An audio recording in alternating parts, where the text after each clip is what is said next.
Who gon' take it there? Who gon' take it there? Who gon' take it there? Who gon' take it there? Electricity, electricity, electricity, electricity. You know what's in the air. You know what's in the air. You know what's in the air. You know what's in the air. It's possibility. It's possibility. It's possibility. It's possibility. All right, so Duncan Trussel actually had a little bit of a response to some of the backlash that he got on his recent appearance on Joe Rogan. Now, he didn't say anything wrong in his appearance on Joe Rogan. Really, it was backlash to Rogan, although Rogan's getting a lot of backlash these days. And Duncan is basically just saying that he got a lot of hate in general. He doesn't really specify how, and he has his kind of quirky way of saying it. So he doesn't divulge a lot here, and he also answers a question that he got about Joe Rogan and Theo Von, and just talks about how Rogan is as a guy. So nothing that crazy here. But then Joe also had some comments on his podcast today, and I thought it tied together in an interesting way and shows not only the bubble that Joe is in and is able to keep himself in by being wealthier than all of his friends, but also how some of this political stuff that bounces off Joe pretty easily weighs on them a little bit harder. So here's Duncan Trussel real quick. What was really cool about doing Rogan is everybody's so nice after you do that show. It's been universally just sweet messages from people I've never met, but I would love to. It's very sweet messages. And, you know, I think that that's a good sign of things. Like a lot of people feel like the internet is like kind of a dark place these days, but that has not been my experience since I did Joe Rogan and talked about Trump. Ever since then, it's just been like rainbows in my DMs. It's been filled with rainbows and sweetness. Oh God, come on, Zersai, don't try to start drama on this thing. What are your thoughts on Rogan being rude to Theo? Give me a break. You know, Rogan and Theo are pals. I think people just misunderstand that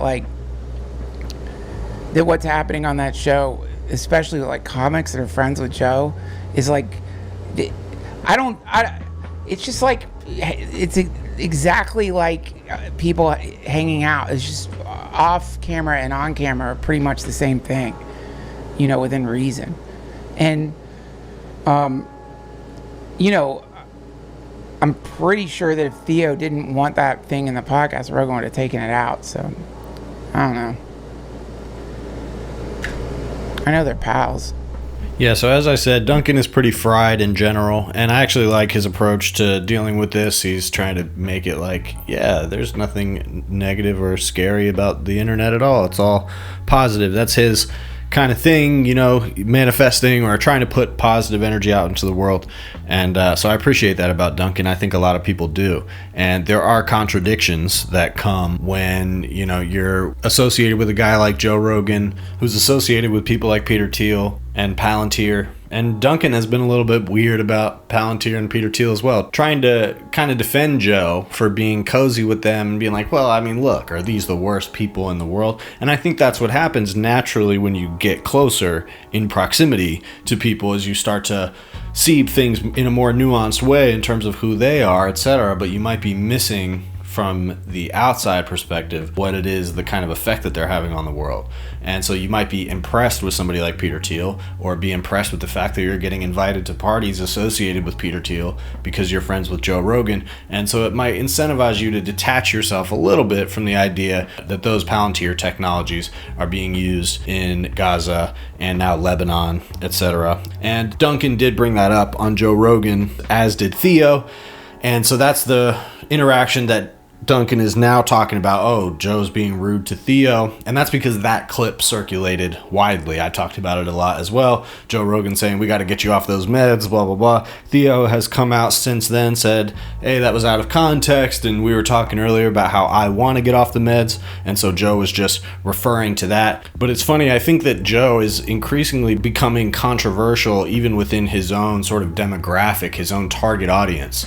And it's bringing along with it a lot of negativity, which is falling on people like Duncan Trussel and Theo Von, even if it's just in the form of like, man, it sucks that you had to go sit across from this evil guy who's Palantir gaslighting you. And it's just this odd dynamic that's emerging because Joe is closer in proximity to those incredibly powerful people than these comedians are, but these comedians also benefit from their proximity. And you do see some of them starting to like wrestle with like, what does that mean? Where do I fit into this picture? As I've said, less so with Duncan Trussel because he's not as popular as somebody like Theo Von or Joe Rogan, who have made a noticeable dent on the culture, I would argue. So here is Joe Rogan talking a little bit with this other guy from, I don't know who he is, but he's talking to him about his strategy, which he's talked many times, for staying above the fray and kind of ignoring the online chatter. So here's Joe Rogan reminding us about that and a couple other things. This is just a quick clip.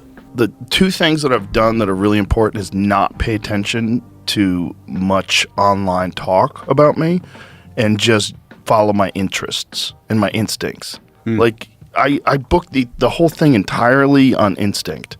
I look at like the all the different suggestions that come in and all the different requests to be on the show, and I go, no, maybe, where's that? Purely on self-interest? 100%. I think that's the way. What do you get per day? Like ballpark people trying to get on your show? I don't even know because I have a really good guy that filters out a lot of them.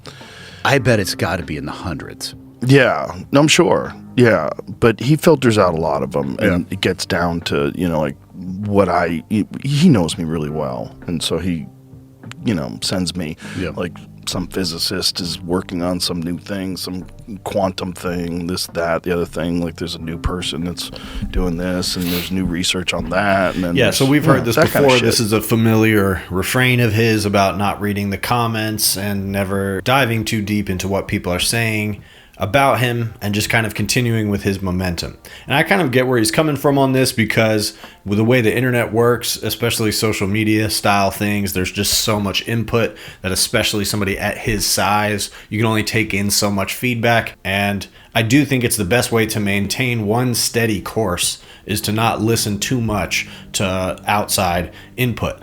But the only thing about Joe is that he does listen to outside input. And it's interesting how the metric kind of goes back and forth here. Even in this clip, he talks about somebody who works for him who kind of dials down which people that he decides to do an interview with. So at first he says, it's purely on instinct. I just base it on instinct, how I'm feeling. I just kind of sniff it out. But there's also somebody else before it gets to him that is also basing it off instinct and sifting through to a handful of people to then say, this is who wants to talk to you, Joe. So, I mean, the proof is in the pudding.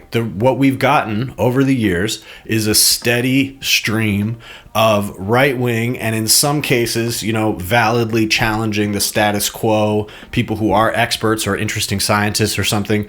But in a lot of cases, grifters, and in most cases, right-leaning grifters who now have dipped into this weird pool of Epstein-associated people who did seem to want to influence politics and social media and culture and seem to be deliberately pursuing that through Joe Rogan. So his bubble, where he is able to not take in any feedback from people who listen to him or even people who are negatively affected by the things that he might have to say, or people who are experts who might be saying things that he doesn't want to hear and saying that things that you're saying could get people hurt. He doesn't want to listen to anything like that. But he does listen to the advice of people like Peter Thiel, or he increasingly mentions people around him who will send him things. He says, people just send me stuff, and I kind of just, check it out. People I trust. People like Brett Weinstein. People like, it seems like he knows maybe some ex-military people. He's had some ex-CIA people on the podcast. Bob Lazar, he talks to a lot. So these are the type of voices that he trusts, who shape his perspective when it comes to what he views as like valid news and not. And I think more than anything, that is what has implicated his friends in this whole sort of psychotic Trump thing, because while people like Theo Von might have voted for Trump anyway, might have justified voting for Trump anyway, same with Schultz and whoever else you might go for, what Joe added to the picture was this sort of psychoanalysis behind Trump and this idea that Trump was the new interesting guy who was going to do interesting things on policy and, aliens and release information. That was the kind of edge that Joe gave to Trump. with an enormous amount of good faith that Trump not only was going to do what he said he was going to do, but was also going to be like a great president in ways that even transcended what Trump promised he would do and the kind of things Trump said he would do, which is part of the reason why these guys are now reversing course so much, because they sold a version of Trump that even Trump never really sold as much as they did. And another clip from this recent interview that Joe's doing here that has been going around a little bit is this clip where him and this guy talk about ideological capture and say it's just crazy when people are so ideologically captured. And it's going around because they talk about the thing that Trump reposted where he's Jesus or whatever, and then everybody on Truth Social got mad at him over that. So he's talking to this guy about that. They talk about ideological capture, and a lot of people are saying like, Joe, you're the one who's more ideologically captured than anybody. You're the most ideologically captured. So that is true, but I think there's a deeper underlying thing going on here, because Joe is not ideologically captured by the Republican Party necessarily, but there's something else. So that's what I want to get to. So here's that clip real quick. I'm not anti-pharmaceutical drug company, but I am. And the problem with corporations is they have an obligation to their shareholders to make the most amount of money possible. And it's not the people that are making these things, the people that are making them, these doctors and engineers and scientists, all these wizards that are coming up with all these life-saving medications. Then you get the money people. And the money people are the ones that fuck everything up, because the money people say, you know what, we could charge $1,000 a pill for this stuff. You know, there's certain medications that literally cost $1,000 a pill, you know, and they just try to make the most amount of money possible and prescribe it to the most amount of people possible, and then you get monsters. I feel like it's so deeply entrenched in our political system as part of it as well too, that the money transfer, how do you break that? It's hard. And detach that? AI God has to come alive, take over the system. Now we're really getting into terrain I don't understand. I know what the word AI means. I don't know where AI we're going. God, the one that created that Jesus meme that Trump just posted, that's AI God. Joe, I told you, he explained it. He was a doctor. That's what they call them. That's what AI God calls Jesus. Jesus is a doctor. The mental gymnastics involved in some of these people who are so ideologically captured is shocking to me. It's weird. It's weird because there's no way there should be this kind of money in politics. There's no way it'd be good for anybody if the people with all the money are controlling most of the things that happen. It doesn't make any sense because they're all sick anyway. They just want more. If you're worth $200 billion and you're still trying to make more money, that's what you're trying to do with your time, well, you're sick. There's something wrong with you. I feel poor when I'm around Elon. Yeah, but jokingly. But also everybody on Earth probably does. But it's jokingly feel poor. Like I don't really feel bad for myself or insecure about the fact that he's got what does he got? He's getting close to $1 trillion. He's like worth $800 billion on paper. Yeah. Until California taxes get a hold of them, they'd like to suck all that dry and give it to the homeless people. Yeah, so you can see Joe's bias here, and he's always talking about pharmaceutical companies, etc., and his analysis of that is correct, that pharmaceutical companies have a profit incentive, so that means that sometimes their incentives might be perverse, and they might have conflict of interest. The thing about this, though, is that this is a pretty straightforward analysis that you can apply in many directions. That because there's a profit motive involved in something that people need, it causes capitalists to be greedy, up the prices, profit off of that thing at the expense of people who need it. And as I've said before, the alleviation for that is the ability to regulate those companies so that they are not allowed to do certain things in the name of profit. And that regulation has to be done through some kind of apparatus that we all have a stake in, aka the government, the state. That's the point of how this whole thing works. It's not to say that there isn't corruption that happens within the government, but Joe's ideological slant is such that he can recognize the greed of capitalism, but he has equated that in some weird way with evil bureaucrats or something in the government that are just as greedy as capitalists. And the corruption works as long as you have a profit incentive outside of government where you can say, okay, this is something where the government is going to let it slide because it benefits us. You grease our palms. We'll give you the rating you need. Boom, boom, boom. We shred the files. No one has to know.